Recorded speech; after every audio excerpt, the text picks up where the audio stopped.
কিন্তু এরপরেও তো আমরা দেখি যে নিরাপদে যাতায়াত করতে বাড়ি থেকে বার হয়, এমন অ্যাক্সিডেন্ট হয়, স্পট ডেথ, হয়তো একদিন পরে পেপার জড়িয়ে বাড়ি আনতে হয়। তো আমাকে বিশ্বাস করতে হবে যে এই যে দুর্ঘটনাগুলো ঘটে এ আল্লাহর পক্ষ থেকেই ঘটে, আল্লাহর পক্ষ থেকেই ঘটে ভাই। আর ওর উপরে সন্তুষ্ট থাকাই হলো ইমানদারের ইমান। আল্লাহর কোনো ব্যাপারে, কোনো বিষয়ে, কোনো বিচারে আমরা আঙুল তুলতে পারবো না ভাই, কোনো বিচারে আমরা প্রশ্ন তুলতে পারবো না, আল্লাহ পাকের কোনো বিচারে আমরা কৈফিয়ত নিতে পারবো না। হয়তোবা আমরা মানুষ, মায়া মমতার দুনিয়া, মায়া মমতার জগৎ, তাই একটা মৃত্যু খবর, একটা অ্যাক্সিডেন্টের খবর শুনলে আমরা কান্নাকাটি করি, এটা দোষের নয়, কান্নাকাটি করাতে দোষ নেই। কিন্তু এরপরেও মনে রাখতে হবে যে আল্লাহর যেটা ইচ্ছা সেটা আল্লাহ করেছেন। আমি যতই কাঁদি এর ব্যতিক্রম হবে না। সুতরাং প্রত্যেকটা ইমানদার মুসলমানকে বিশ্বাস করতে হবে আল কদরি খাইরিহি ওয়া শাররিহি মিনাল্লাহি তাআলা, ভাগ্যের ভালো এবং মন্দ যেটাই হয় সেটা আল্লাহর পক্ষ থেকে হয়। সুবহানাল্লাহ। ফলে আমরা কাঁদতে পারবো, কিন্তু তারপরেও আমাদের বিশ্বাস ঠিক রাখতে হবে যে আল্লাহ করিয়েছেন। কে করিয়েছেন? আল্লাহ। এই বিশ্বাসটা যারা ঠিক রাখে তারা ইমানদার, কিন্তু এই বিশ্বাস যারা হারিয়ে ফেলে তাদের ইমান নষ্ট হয়ে যায়। জি, এখন ভবিষ্যৎ ভাগ্যে আমাদের কি আছে আমি জানি না। আমি অসুস্থতার ভিতর দিয়েও একটা সুস্থ অবস্থা অনুযায়ী আপনাদের কাছে এসেছি। তো আমি যে বাবু এই সুস্থ অবস্থার ভিতর দিয়ে আমার ঘরে ফিরবো এর গ্যারান্টি আছে? এই যে আপনারা কাছাকাছির মানুষ এসে বসেছেন, দুটো কথা শুনছেন, ভাই এই মজলিস থেকে উঠে আমরা নিরাপদে বাড়ি ফিরবো এরও গ্যারান্টি আছে? কত লোকের কথাই তো শুনছি ভাই, কত বসে আছে খাটে, পড়লো, নাক দিয়ে মুখ দিয়ে রক্ত বেরোলো, মরে গেল। বিশ্বাস হয়? এই বোধহয় 1 সপ্তাহ 10 দিন হয়েছে, 3-4 জন এরকম তত্ত্ব বসে বসে গল্প করছিল, একজন টপ করে পড়ে গেল, নাক দিয়ে মুখ দিয়ে রক্ত বেরোলো, তুললো মরা। হসপিটালে নিয়ে জানো তো দূরের কথা, ঘর থেকে জ্যান্ত বার করতে পারিনি। পথ দিয়ে একজন চলছে, একটু হোঁচট লাগলো, পড়ে গেল, স্ট্রোক করলো, হসপিটালে দিয়ে দিল। হসপিটালওয়ালা 72 ঘন্টা সময় দিল, বললো 72 ঘন্টার ভিতরে যদি কথা বলতে পারে তাহলে বাঁচবে, আশা করা যায়, নালে বাঁচবে না। 72 ঘন্টার আগেই এক্সপায়ার করে গেল। ঠিক বলছি না ভুল বলছি? আপনি বলেন, এই যে পরিস্থিতিগুলোর মুখোমুখি আমাদের হতে হয়, এই পরিস্থিতিগুলো উপলব্ধি আমাদের আছে বাবা। জি, আপনি কি বলবেন যে ওই লোকটার দোষে ওইরকম হয়েছে? কি বলবেন? না তো। জি, মনে রাখবেন আল্লাহ পাকের নীতি হলো আল্লাহ পাক কারণ ছাড়া কোনো কাজ করেন না। কি বলেছি জোরে বলেন? আল্লাহ পাক কারণ ছাড়া কোনো কাজ, তার একটা বাস্তব যুক্তি বুঝুন ভাই। আমরা সারা জীবন যতগুলো মৃত্যু খবর শুনেছি, নিজেদের পাড়ার হোক, আত্মীয় স্বজনদের মধ্যে হোক, মরণ খবর আমরা শুনেছি। তো যখনই কারোর কানে মরণ খবর আসে, যে যাদের দোয়া পড়ার অভ্যাস আছে তারা শুনলেই পড়ে ইন্না লিল্লাহি ওয়া ইন্না ইলাইহি রাজিউন। ঠিক কিনা বলেন? আর যাদের দোয়া পড়া অভ্যাস নেই তারা পড়ে না। তো এই যারা দোয়া পড়ুক আর নাই পড়ুক, আগেই জিজ্ঞাসা করে কি হয়েছিল। কথাটা বলেন ঠিক না ভুল? মরণ খবর কানে শুনলেই জিজ্ঞেস করে কি হয়েছিল। তো একটা কারণ হয়তো বলল, জ্বর হয়েছিল, নিউমোনিয়া হয়েছিল, করোনায় ভুগছিল, ডায়রিয়া হয়েছিল, হয়তো সুগারে ভুগছিল, অনেকদিন ক্যান্সারে ভুগছিল, জি, হয়তো বললো হার্ট ফেল করেছে, নাই বললো স্ট্রোক করেছে। ভাই কিচ্ছু যখন খুঁজে পায় না তখন বলে হার্ট ফেল করেছে। কিন্তু আজ অবধি আপনাদের কানে এরকম কোনো বার্তা আছে বাবা যে কাউকে জিজ্ঞাসা করলাম যে কি হয়েছিল, তো বললে না কিচ্ছু হয়নি, কো এমনি আল্লাহ মেরে দিয়েছে। মনে করে দেখেন, কেউ বলিনি। এটাই আল্লাহর হিকমত, এটাই আল্লাহর হিকমত। বান্দা মারবো আমি, কারণ খোঁজ তোরা। কথা বোঝা গেছে কি?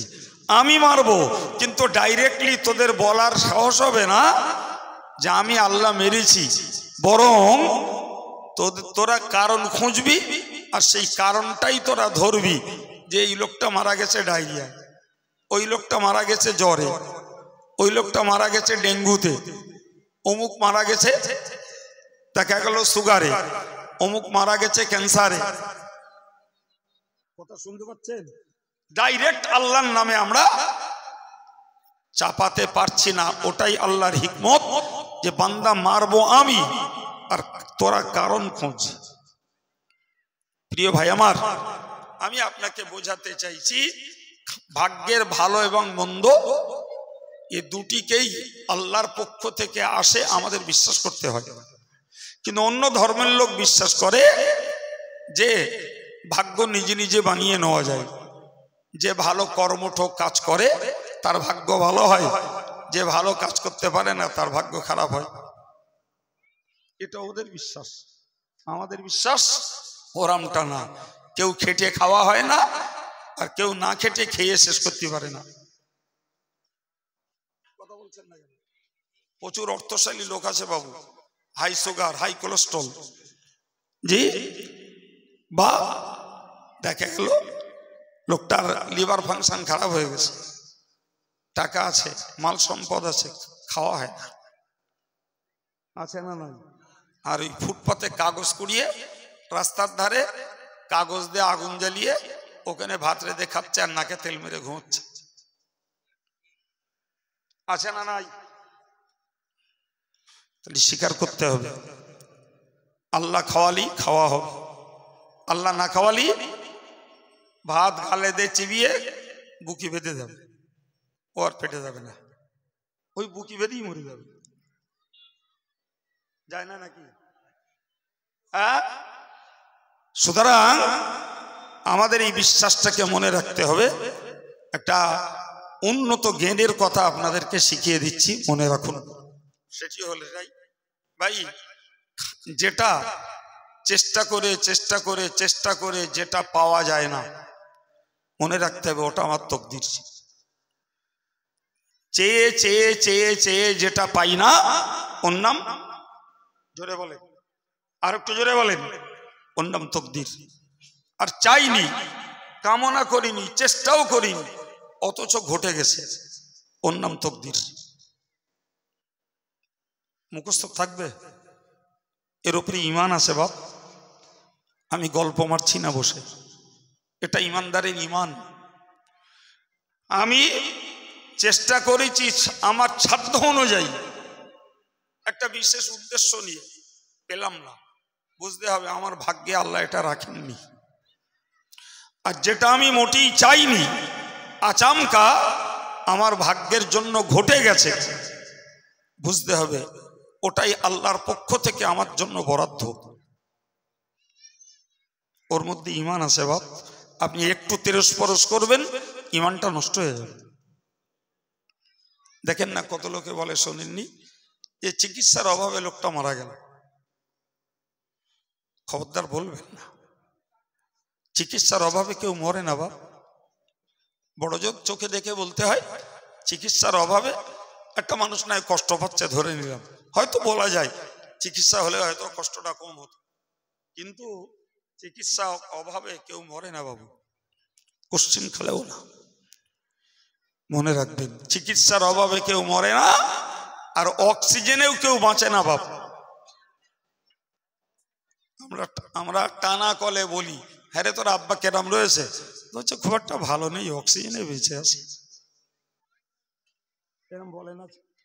হ্যাঁ, আরে বাবা অক্সিজেন যদি কেউ বাঁচতো রে বাপ, তাহলে যেখানে অক্সিজেন কাউকে দেওয়া হয় না সেখানে মনিটরিং করা হয় কম্পিউটারে, তার পালস কত, হার্টবিট কত, একদম অলওয়েজ সেখানে উঠছে, অক্সিজেন মেশিন চালু আছে, ডাক্তারের অবজারভেশনে রয়েছে, ডাক্তার সবসময় লক্ষ্য করছে, আর ওদিকে কাঁটা উঠছে, তো দেখা গেল মেশিন রানিং, সবকিছু ঠিক আছে, আজরাইল সে রুহ সিজ করে নেছে, চড় করে কাঁটা নেমে এলো, হয়ে গেল। কথা বুঝে আসছে কি? তো অক্সিজেন মেশিন তো চালু ছিল, কম্পিউটার চালু ছিল, হার্টবিট পালস সবগুলো দেখছিল, কিন্তু আজরাইল যখন রুহ সিজ করেছে, ভাই কোনো মেশিন আর ওর জন্য কার্যকর নয়। কথা বোঝা যাচ্ছে? অক্সিজেনের যদি কেউ বাঁচতো বাবু, তাহলে মনে রাখার দরকার পৃথিবীর কোনো ডাক্তার মরতো না বাপ, ওরাই তো ল্যাবরেটরিতে অক্সিজেন উৎপাদন করে আর ওরাই অক্সিজেন পুশ করে, তাহলে ওরা মরে কেন? ওরা কি জন্য মরে? কথা বলেন না?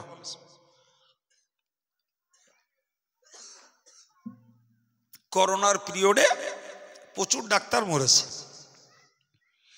করোনার পিরিয়ডে ডাক্তাররা করোনার রোগীদের ধারে পাশে ঘেঁষতে দেয়নি, ওই ডাক্তার ভিতরে 10 হাত 15 হাত দূরে রোগীর সঙ্গে কথা বলেছে।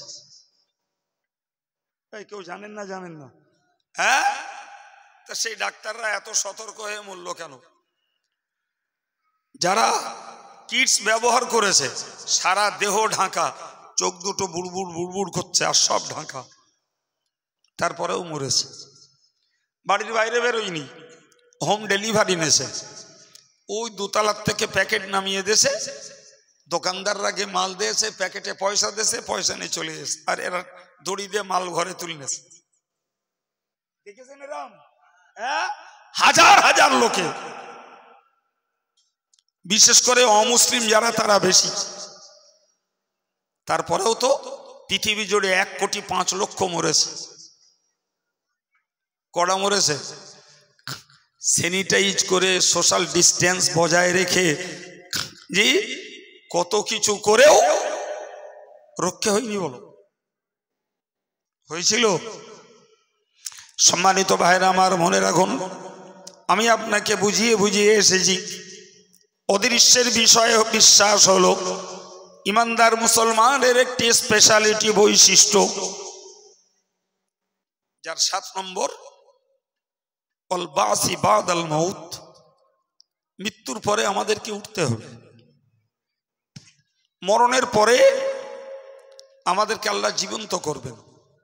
কোরআন শরীফে আল্লাহ বলেছেন যে ইউহয়িহাল্লাযী আনশাহা আউওয়ালা মাররা, যে আল্লাহ আমাদেরকে বিনা মডেলে প্রথম সৃষ্টি করেছিলেন, আমরা মরে যাব, মাটিতে মিশ্রিত হব, ওই আল্লাহ আমাদেরকে আবার জাগ্রত করে জীবন্ত করে তুলবেন।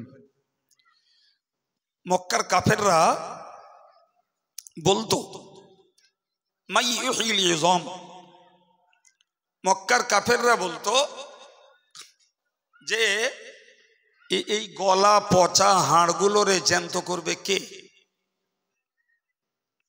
ওদের বক্তব্য ছিল এ তো পচে গেছে, গলে গেছে, এরে আবার জ্যান্ত করবে কে? আমার আল্লাহ কোরআন নাজিল করে বললেন ইউহয়িহাল্লাযী আনশাহা আউওয়ালা মাররা, যিনি প্রথমবার তোমাদেরকে সৃষ্টি করেছিলেন তিনি আবার তোমাদেরকে পুনরায় জ্যান্ত করবেন। আচ্ছা, অবিশ্বাসের কিছু আছে কি? অযৌক্তিক কিছু কি? তাহলে এরপরেও লোকে বিশ্বাস করে না, এরপরেও মানুষ দাপটায়, এরপরেও মানুষ স্বেচ্ছাচারিতার সঙ্গে চলে।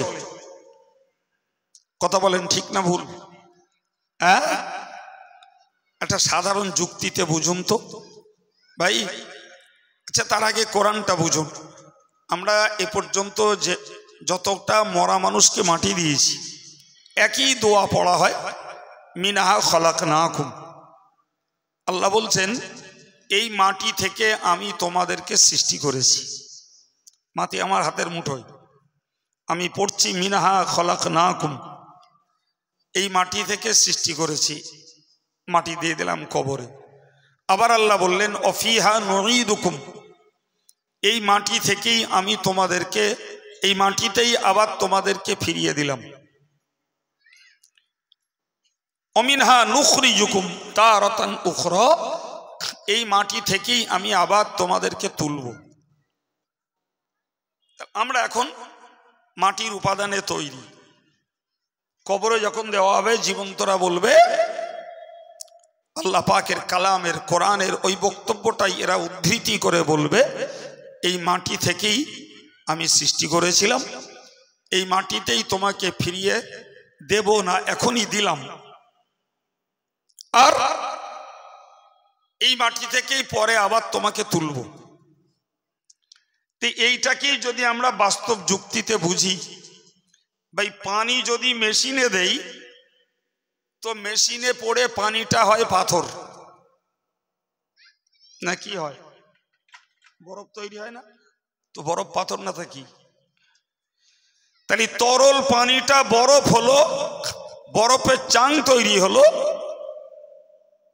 গেল।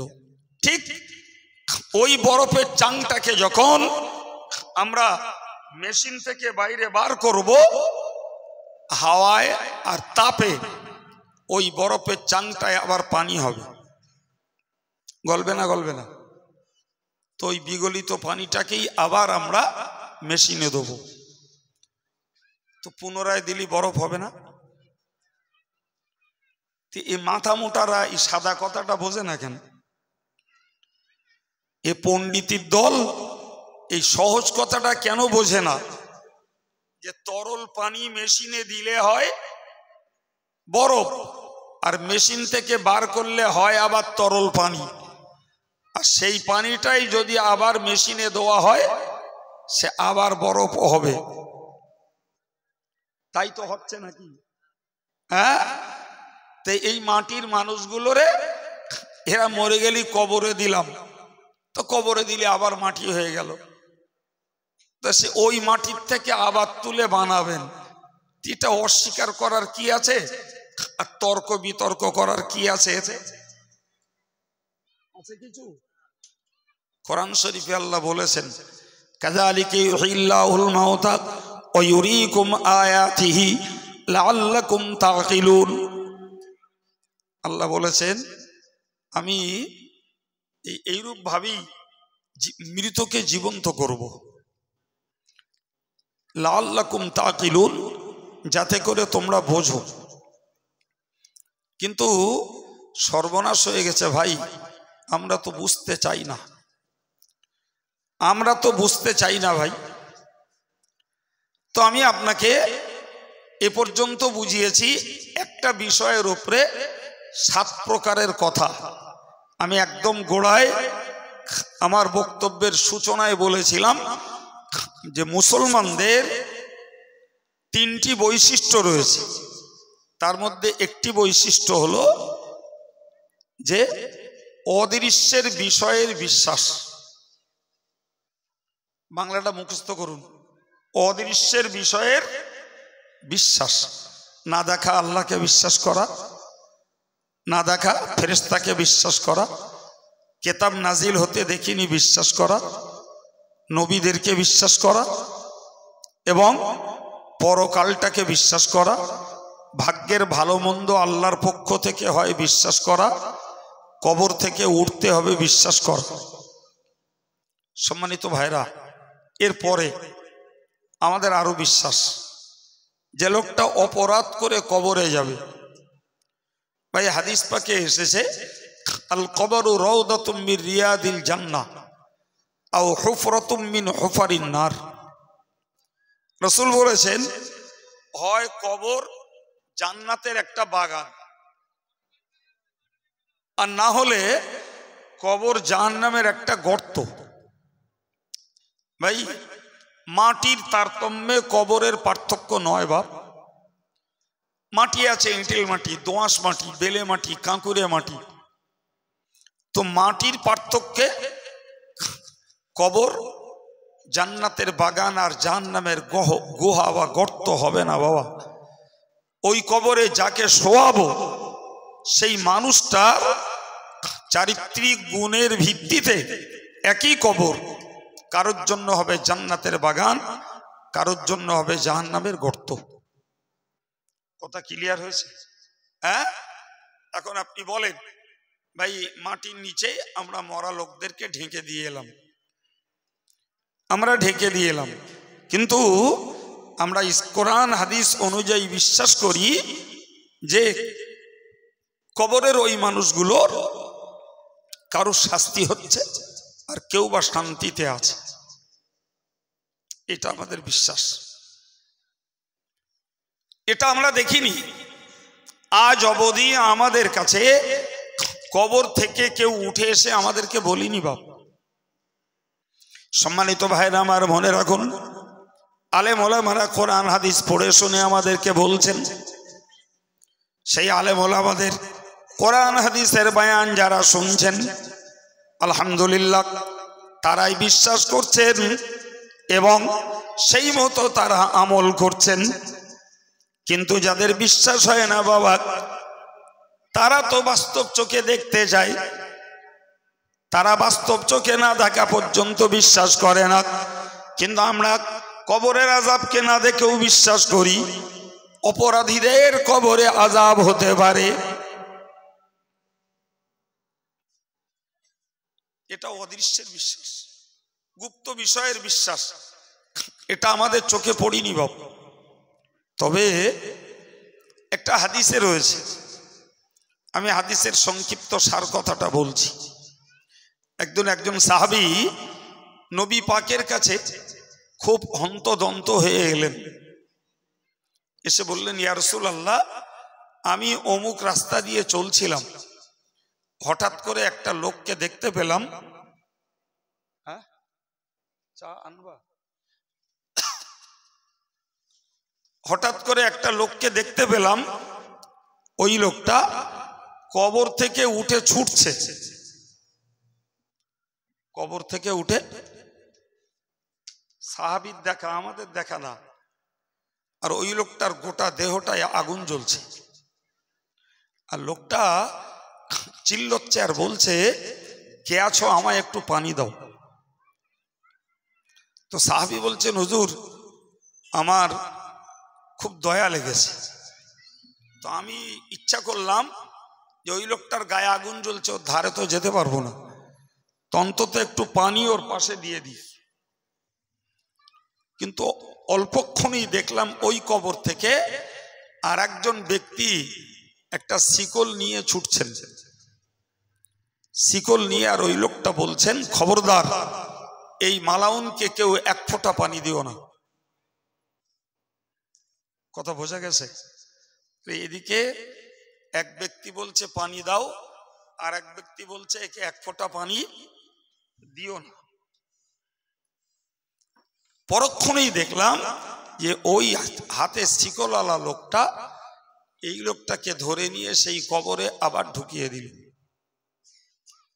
রাসূলুল্লাহ কাছে জিজ্ঞাসা করছেন সাহাবী, হুজুর এই ঘটনা কি, রহস্য কি? আমি ঘটনা দর্শনে ভীত সন্ত্রস্ত। আল্লাহ পাক নবী বললেন, ওই লোকটাই হলো আমার দুশ্মন, আল্লাহর দুশ্মন, কোরআনের দুশ্মন, ইসলামের দুশ্মন। ওই লোকটাই হলো আবু জাহাল। আল্লাহ পাক তার কবরে ওই শাস্তির ব্যবস্থা করেছেন, যেটা দুনিয়াবাসীকে দেখানোর জন্য, শেখানোর জন্য আল্লাহ তোমাকে দেখিয়ে দিয়েছেন। এখন ভাই, কিতাবে লেখা এই ঘটনা যদি আমরা বিশ্বাস করি, তাহলে আমাদের কবর থেকে কেউ উঠে না এলেও বিশ্বাস অনুযায়ী বলা যায় আমাদের কবরগুলোতে কেউ শাস্তি পাচ্ছে, কেউ শান্তিতে আছে। তাহলে আমরা যখন কবরে যাব, আমরা আমাদের কর্মের ভিত্তিতে কেউ শাস্তি পাব, কেউ শান্তি পাব, নাকি? এই বিশ্বাসটাকে আমাদের স্বচ্ছ করতে হবে বাপ। শুধু বক্তা এসে বললেন আর আমরা কানে শুনলাম, কেউ জিজ্ঞেস করলে বললাম, হ্যাঁ গো বাবা কবরের আযাব বিশ্বাস করো? বলে হ্যাঁ খুব বিশ্বাস করি। তো বিশ্বাস যদি করো বাবু, তাহলে তোমার বিশ্বাসের সঙ্গে তোমার কর্মের মিল নেই কেন? তুমি কবরের আযাব বিশ্বাস করছো অথচ নামাজ পড়ছো না, কবরের আযাব বিশ্বাস করছো অথচ তাস খেলা বন্ধ করছো না, কবরের আযাব বিশ্বাস করছো অথচ জুয়া খেলা বন্ধ করছো না, কবরের আযাব বিশ্বাস করছো অথচ তুমি ফ্রি ফায়ার পাবজি খেলা বন্ধ করছো না, কবরের আযাব বিশ্বাস করছো অথচ আমার মায়েরা বেপর্দায় ঘোরা বন্ধ করছে না, কবরের আযাব বিশ্বাস করছে মানুষ গান শোনা বন্ধ করছে না। ও বিশ্বাসের কি দাম? বলেন কি বিশ্বাসের দাম? সম্মানিত ভাইরা, শুধু ওই নয়, আমাদের আরো বিশ্বাস করতে হবে আমরা জীবনে যে আমল করছি, যে আমলগুলো করছি এর কোনো রূপ চেহারা নেই বাবা, কিন্তু আল্লাহ পাক আমলগুলোকে লিপি আকারে তৈরি করে আমল নামা আমাদেরকে দেবেন। ফাম্মা মান উতিয়া কিতাবাহু বিয়ামিনিহি, কাউকে আল্লাহ আমল নামা ধরাবেন ডান হাতে।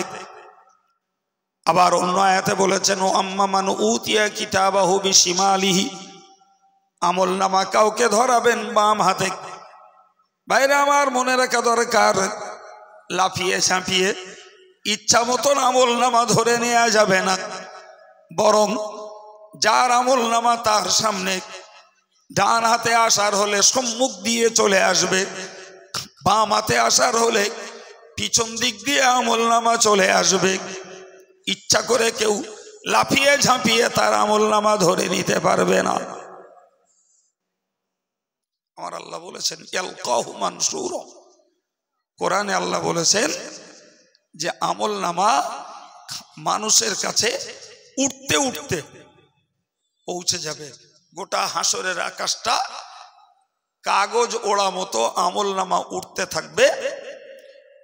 কার আমল নামা কোনটা কেউ তো জানে না বাবু, সবাই চোখ, কোরআন শরীফ আল্লাহ বলেছেন চোখ ঊর্ধ্ব নজরে হয়ে যাবে মানুষের তথা আমাদের আমল নামা। যার নসিব ভালো সামনের দিক দিয়ে ডান হাতে চলে আসবে, যার নসিব মন্দ পিছন দিক দিয়ে আমল নামা বাম হাতে চলে আসবে। কোরআনে আল্লাহ বলেছেন ডান হাতে যার আমল নামা আসবে ফাসাউফা ইউহাসাবু হিসাবান ইয়াসীরা, আল্লাহ পাক ওই মানুষকে সহজ হিসাব নেবেন। সুবহানাল্লাহ, একটু মন খুলে বলেন। আমল নামা সম্মুখ দিক দিয়ে যার হাতে আসবে ডান হাতে, তার হিসাবটাকে আল্লাহ সহজ করে নেবেন। কিন্তু যার আমল নামা পিছন দিক দিয়ে আসবে ফাসাউফা ইয়াদউ সুবুরা, কোরআন বলছে ওই লোকটা তখন মরতে চাইবে। কি চাইবে? জোরে বলেন।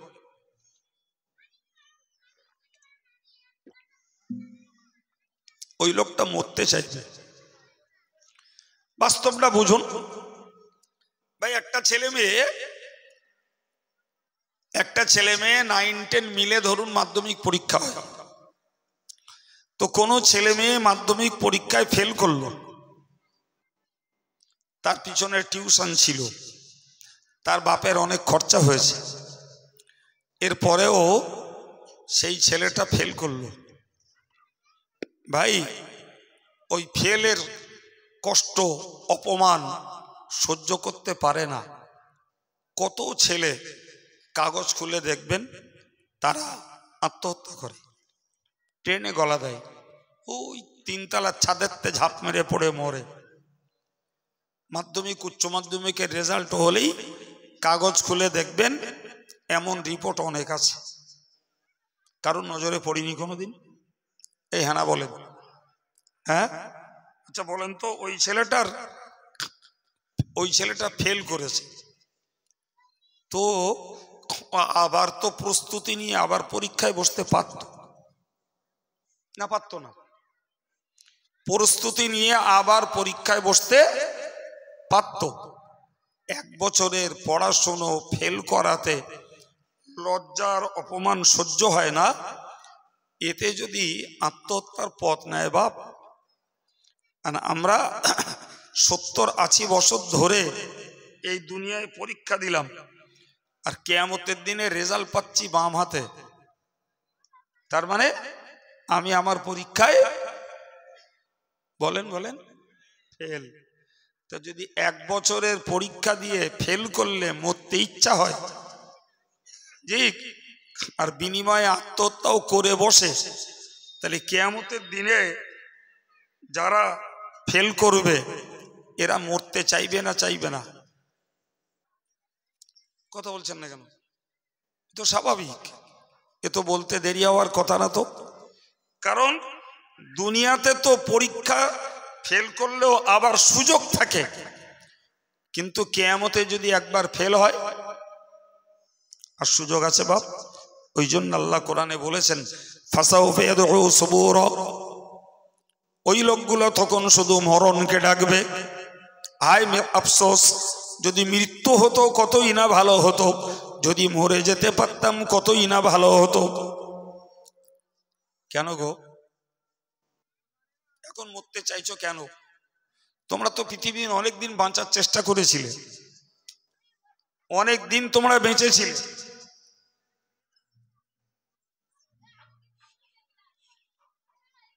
এখন মরতে চাইছো কেন? প্রিয় ভাইরা আমার, তাহলে এই যে চিত্র ঘটবে আমাদের এটাকেও বিশ্বাস করা লাগবে। শুধু শুধু ইমানদারিত্ব নয় বাপ। সম্মানিত ভাইরা আমার, আমাদেরকে মনে রাখতে হবে যে আমল নামাটা ওজন হবে। এটাকে আল্লাহ একটা রূপ দেবেন। এই আমরা ওয়াজ করছি, ওয়াজ শুনছি, নামাজ পড়ছি, রোজা রাখছি, এর আলাদা কোনো আকার আকৃতি নেই, কিন্তু ওইটাকে আল্লাহ একটা রূপ দেবেন, দিয়ে পাল্লায় চাপিয়ে দেবেন এবং সেইটার ওজন হবে। ফাম্মা মান সাকুলাত মাওয়াজিনুহু ফাহুয়া ফি ঈশাতির রাদিয়া, যার নেকির পাল্লাটা ভারী হবে ওই লোকটা অত্যন্ত সন্তুষ্টির সঙ্গে দিন যাপন করবে। ও আম্মা মান খাফফাত মাওয়াজিনুহু ফাউম্মুহু হাবিয়া, আর যার নেকির পাল্লাটা হালকা হয়ে যাবে তার ঠিকানা হবে হাবিয়া নামক দোজখ। তাহলে নেকির পাল্লা কারোর ভারী হবে, কারোর হালকা হবে। আবার নেকির পাল্লা ভারী হলে আল্লাহ বলেছেন ফাউলাইকা হুমুল মুফলিহুন, তারাই হবে সফল কাম। কিন্তু নেকির পাল্লা যাদের হালকা হয়ে যাবে আল্লাহ তাদেরকেই বলেছেন ফাউলাইকা আল্লাযীনা খাসিরু আনফুসাহুম, ওই লোকগুলো নিজেরা নিজেদেরকে ধ্বংস করে ফেলল। আল্লাহ আমাদের হেফাজত করেন, বলুন আমিন। তাই এটাকেও আমাদের বিশ্বাস করা লাগবে। সর্বোপরি আমাদেরকে বিশ্বাস করতে হবে যে জাহান্নামের উপরের পুলটাকে আমাদের পার হওয়া লাগবে। যার যে পুলের চরিত্র হলো এরকম, হাদিস পাকে এসছে ইন্না সিরাতা আলা মাতনি জাহান্নাম, জাহান্নামের পিঠের ওপরের রাস্তাটাকেই বলা হয় পুল সিরাত। আসলে আমরা যেগুলোরে পোল বলি বাপ, একটুখানি ভেঙে বুঝলে ঘোর কেটে যাবে।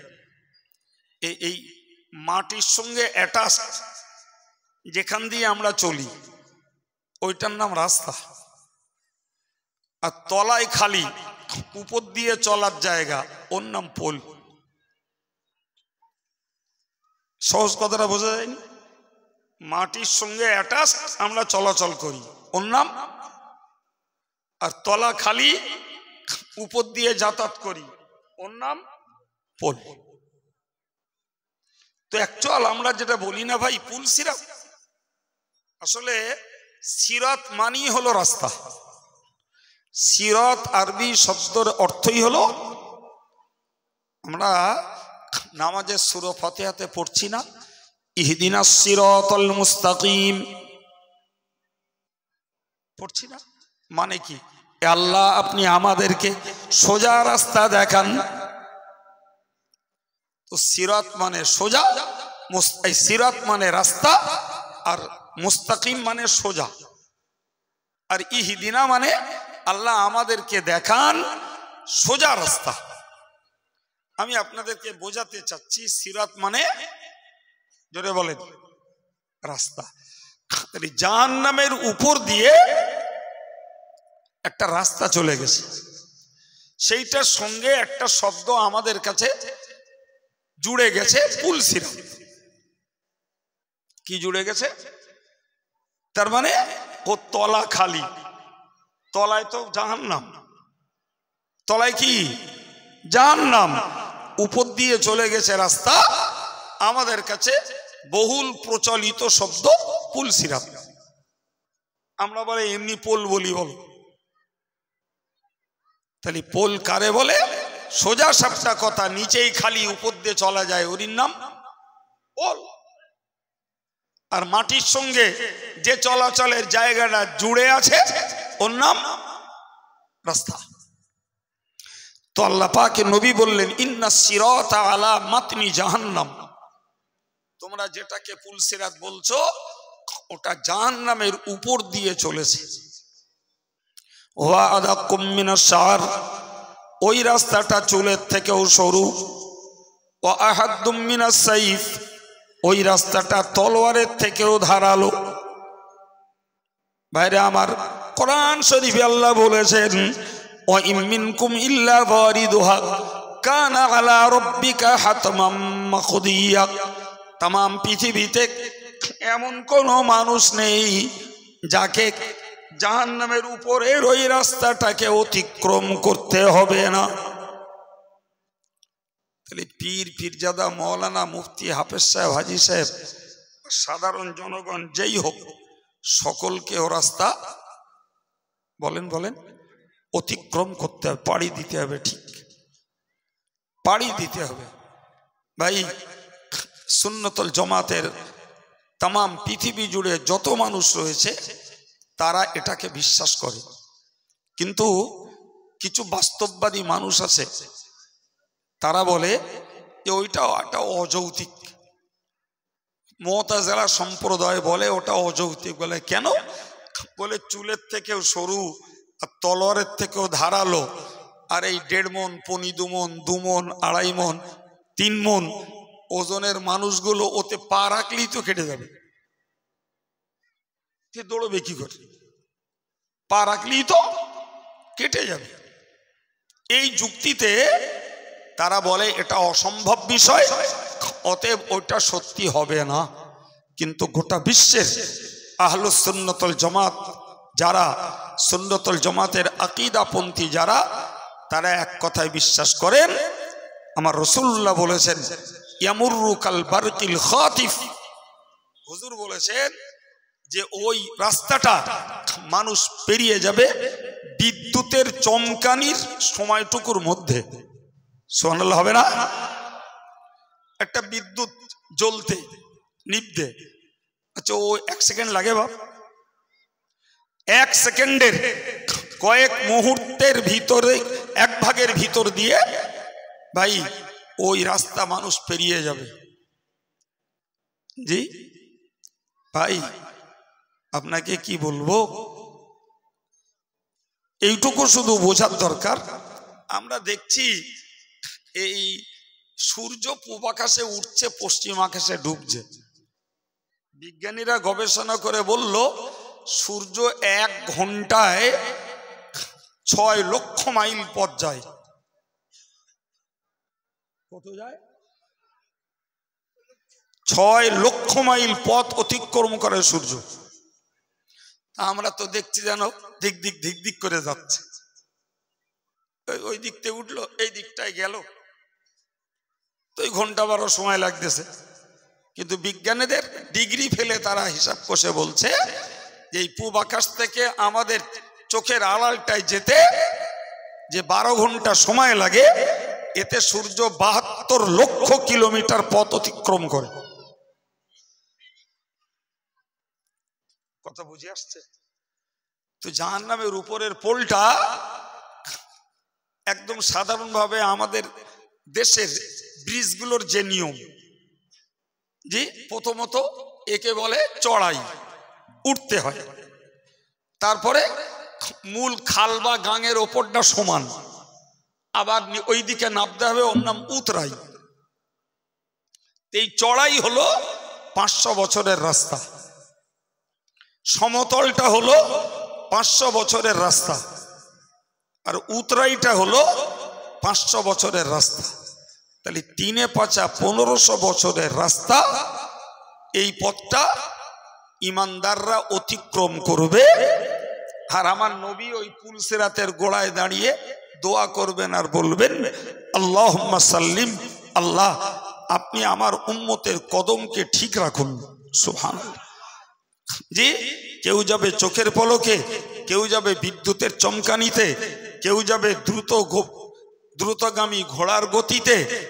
জি, এই পুলসিরাত পেরিয়ে ওপারে যাবে, তবে তো আল্লাহ পাকের 8টা বেহেশত ঈমানদারদের দ্বারাই পূর্ণ হবে।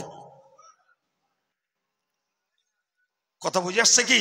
পুলসিরাত অতিক্রম না করলে কেউ বেহেশতে যাবে না। জি, তাহলে 8টা বেহেশত পূর্ণ হবে ভাই, তাহলে পুলসিরাত মানুষ নিশ্চয়ই পেরোবে। সুবহানাল্লাহ বলেন। এখন এই সরু আর ধারালো পুলসিরাত আল্লাহ পাক পার করাবেন। সেই আল্লাহ, যে আল্লাহ মুসা নবী আর তার কওমের জন্য লোহিত সাগরের পানি দাঁড় করিয়ে দিয়ে পথ বার করে দেন। সুবহানাল্লাহ হবে না? এই পানি আবার পাঁচিল হয়ে দাঁড়িয়ে যায়। কথা বলছেন না কেন? হ্যাঁ, দাঁড়ায়, আল্লাহর হুকুমে দাঁড়ায়। পানিতে ফোঁকর তৈরি হয় আর সে ফোঁকর থেকে যায়। এও কি মানুষের দ্বারাই হয়? জি, মুসা নবীর লোকেরা যখন ওই সাগর পেরিয়েছেন, তো এই লেনে যারা আর 12 দল, তো ওই 12 নম্বর লেনে যারা, সব এই মাঝখানে মাঝখানে পানির দেওয়াল আর এরম ফোঁকর। এরা ওদের দেখতে পেয়েছে, ওরা এদের দেখতে পেয়েছে, এরাও গল্প করছে, ওরা শুনছে, ওরাও কথা বলছে, এরাও শুনছে। চিল্লে বলেন। যা পৃথিবীর বিজ্ঞানীদের কল্পনায় আসতে পারেনি, যে পানিতে ছিদ্র করলে ছিদ্র স্থায়ী থাকে, আর পানিকে বিনা কোনো সাপোর্টে শুধু পানিকে দাঁড় করিয়ে দিলে দাঁড়িয়ে যায়। কথা বুঝে আসছে কি? পৃথিবীর বিজ্ঞানীদের এখনো পর্যন্ত তাদের রেডারে এমন কোনো বুদ্ধি আসেনি বাপ। অথচ আমার আল্লাহ মুসা নবীকে এই অকৃত্রিম পরিস্থিতির ভিতর দিয়ে মিশরের পার থেকে মাদিয়ান পারে পৌঁছে দিলেন। এটা যে আল্লাহর দ্বারাই হয় ভাই, সত্যকারের ইমানদার যারা, তাদের পক্ষে ওই 1500 বছরের রাস্তা পুলসিরাত পার হওয়াটাও অসম্ভব নয়। কিন্তু দরকার তো বাবু আমাদের সেই গুণবান মানুষ তৈরি হওয়া। তো আমি এ পর্যন্ত আপনাকে আজকে শুধু এইটা বুঝিয়েছি যে ভাই, আমরা একটা স্বতন্ত্র সম্প্রদায়, আমাদের বিশ্বাসের সঙ্গে অন্য কারোর মিল নাই বাপ, অন্য কারোর। এই বিশ্বাস যারা মজবুতির সঙ্গে করে তারাই ইমানদার, এই বিশ্বাস যারা ধরে রাখে তারাই ইমানদার, এই বিশ্বাস যারা নিয়ে মরবে তাদের জন্যই জান্নাত, তাদের জন্যই জান্নাত। তো মরণ দুয়ারে এই বিশ্বাস নিয়ে মরতে গেলে দুনিয়ার জীবনটা বাবা, দুনিয়ার জীবনটা ওই বিশ্বাসের ভিত্তিতে আমাদের আমলগুলো করে যাওয়া লাগবে। দুম করে ওইখানে যে ঈমান নিয়ে মরা যাবে না বাপ। জি, বরং জীবনটা ইবলিসের সঙ্গে মোকাবেলা করে আল্লাহর হুকুম মতো আমাকে চালিয়ে চালিয়ে চালিয়ে চালিয়ে মরণ পর্যন্ত পৌঁছাতে হবে। মরণ দুয়ারে ঈমানটাকে নিয়ে মরা যাবে ইনশাল্লাহ। আর দুনিয়ার এই জীবনটাই ইবলিসের কথায় উঠবোস করব, ইবলিসের কথায় চলাচল করব। জি, মরণ দুয়ারে পৌঁছাবো, ইবলিস তখন যা বলবে তাই শুনবো। আর ইবলিস তো তখন বলবে বল আল্লাহ নি, রিয়েলি ওটাই বলবে ইবলিস। যার পিছনের জীবনে ইবলিসের কথা শোনা অভ্যাস, সে ওইখানেও ইবলিসের কথা শুনে বলবে হ্যাঁ আল্লাহ নি। নাউজুবিল্লাহ। তো আল্লাহ নি বললো মানে ঈমানটা গেল জি। আর যে মানুষটা ইবলিসের কথা পিছনের জীবনে নেইনি ভাই, ওই মানুষটাকেও ইবলিস বলবে বল আল্লাহ নি, বলবে দূর হ তুই শয়তান, অবশ্যই আল্লাহ আছে। বান্দা যেহেতু পিছনের জীবনে আল্লাহর হুকুমের গোলামি করেছে, আল্লাহ পাক তাকে ইবলিসকে চিনিয়েও দেবেন এবং তার জবান দ্বারা তাওহীদের কলেমার আবৃত্তিও আল্লাহ করিয়ে দেবেন। ফলে ওই মানুষটা ঈমান নিয়ে মরবে। সম্মানিত ভাইরা আমার, আমি বক্তব্য ছাড়ব। এদের পরবর্তী বক্তা কে আছে আমি জানি না। তো আপনারা যারা বসেছেন, আমি আপনাদের সবাইকে নিয়ে একটু দোয়া করব। এদের দাবি আমার একটু দোয়া করতে হবে। তো দোয়ার আগে আপনাদেরকে দাওয়াত দিচ্ছি, জামিয়া রহমানিয়ার ইসালে সাহেবের দাওয়াত। আর সেই সঙ্গে আপনাদের কাছে দাবি রাখছি, যদিও চাপাড়ি, নূরপুর, হোসেনপুরের বিভিন্ন ছেলেরা আমাদের মাদ্রাসার বা সংগঠনের সদস্য আছে, তারা জামিয়ার বিল কুপন অনেকে নিয়ে খেদমত করে। লোকেশনটা, গ্রামটা হোসেনপুর, লোকেশনটা একটু আলাদা। অনেকে আছেন আমার গাড়িতে জামিয়ার ইসাল সাহেবের 20 টাকা 10 টাকার কুপন আছে, 25টা করে পাতা আছে বা বিল আছে। যদি কোনো ভাই, কোনো মুরব্বী কেউ যদি একটা নিয়ে একটু খেদমত করেন, এখনো কম বেশি 2 মাস সময়, আপনি ইসাল সাহেবে বিল দিয়ে গেলে চলবে। হয়তো আপনার দ্বারায় 200-500 টাকা জামিয়ার বিরাট খরচে একটু সহযোগিতা হতে পারে। দাবি রাখলাম, দাওয়াতও দিলাম, যদি একটু খেদমত করেন, আমি কিছু দেবো না বাবু, আল্লাহ পাক আপনাকে জাযা দান করবেন। কারণ মন হলে দোয়ার শেষে গাড়ির থেকে নিতে পারেন। একটু দরুদ শরীফ আল্লাহুম্মা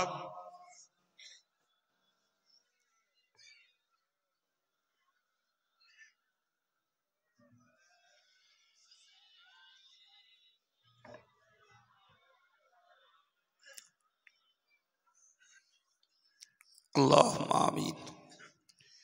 الحمد لله رب العالمين والصلاة والسلام على سيد المرسلين وعلى آله وصحابه أجمعين.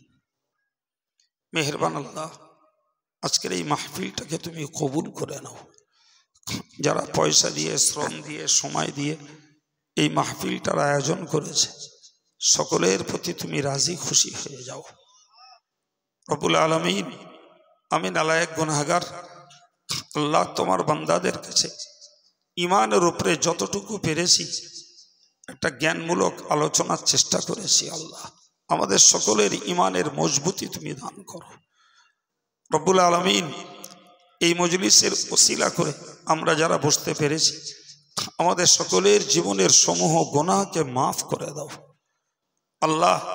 আমাদের পরিবারের নারী পুরুষ যারা এই দোয়ায় শরীক হতে পারেননি, আল্লাহ তাদেরকেও ক্ষমা করে দাও রব্বুল আলামিন। খাস করে মিনতি করি, আমাদের ছেড়ে যারা ঈমান নিয়ে চলে গেছেন আল্লাহ, সমস্ত ঈমানদার মুর্দাদেরকে তুমি মাফ করে দাও। খাস করে আল্লাহ, বিশেষভাবে যাকে উদ্দেশ্য করে আজকের এই সবরে সানির মাহফিল, আল্লাহ তোমার সেই বান্দা ছেলেকেও তুমি ক্ষমা করে দাও আল্লাহ রব্বুল আলামিন। তোমার পাক দরবারে মিনতি করি, আমাদেরকে যতদিন বাঁচিয়ে রাখো, খাঁটি সুন্নতুল জামাতের উপরে বাঁচতে দাও, নেক আমলের সঙ্গে আমাদের জীবনটাকে কাটাবার তৌফিক দাও। বিপদ দিলে ধৈর্য দাও, মুক্তি দাও, রোগ দিলে সুস্থতা দান করো, হালাল রুজি রোজগারে তুমি বরকত দান করো মেহেরবান আল্লাহ। আমাদের সকলের জন্য আল্লাহ ইহকালের শান্তি, পরকালের মুক্তি তুমি বরাদ্দ করে দাও রব্বুল আলামিন। তোমার পাক দরবারে বিনতি করি, আমরা তোমার রহমতের কাঙাল আল্লাহ। একটা মুহূর্ত তোমার রহমত থেকে তুমি আমাদেরকে বঞ্চিত করে দিও না আল্লাহ। ইয়া ইলাহাল আলামিন, ইয়া খায়রান নাসিরিন, নাসরুম মিনাল্লাহি ওয়া ফাতহুন করিব, ওয়া বাশশিরিল মুমিনিন।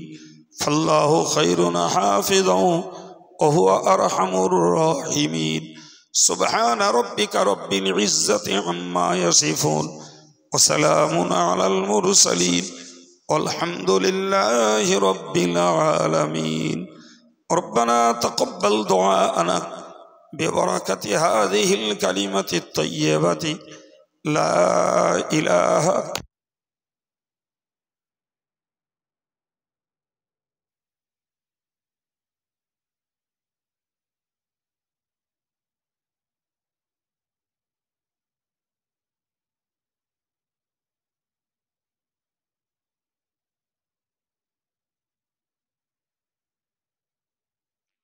হাফেজ হযরত মাওলানা আব্দুর রকিব সাহেব তিনি এখনকার বক্তা যদিও আমি জানতাম না তো তিনি অটোমেটিক্যালি মঞ্চে উপস্থিত হয়েছেন ফলে আপনারা বসুন এবং ওয়াজ নসিহত শুনুন দরুদ শরীফ পড়ুন আল্লাহুম্মা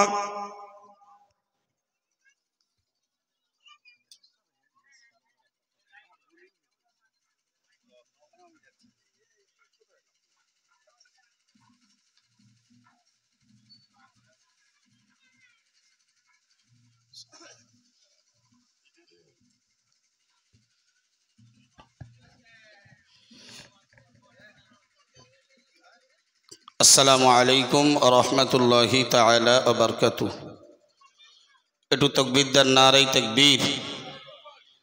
নারায়ে তাকবীর মহামান্য মুফতি সাহেব হুজুর কিবলা নারায়ে তাকবীর আলহামদুলিল্লাহি নাহমাদুহু ওয়া নাস্তাঈনুহু ওয়া নাস্তাগফিরুহু ونؤمن به ونتوكل عليه ونعوذ بالله من شرور أنفسنا ومن سيئات أعمالنا من يهد الله فلا مضل له ومن يضلل فلا هادي له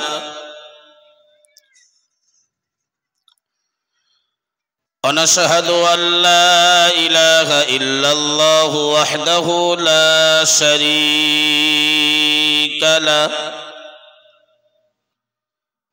ونشهد أن سيدنا ونبينا ومولانا محمدا صلى الله عليه وسلم عبده ورسوله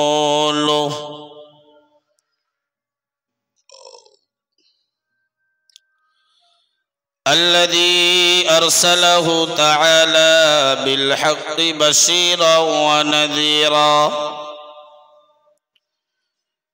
وداعيا إلى الله بإذنه وسراجا منيرا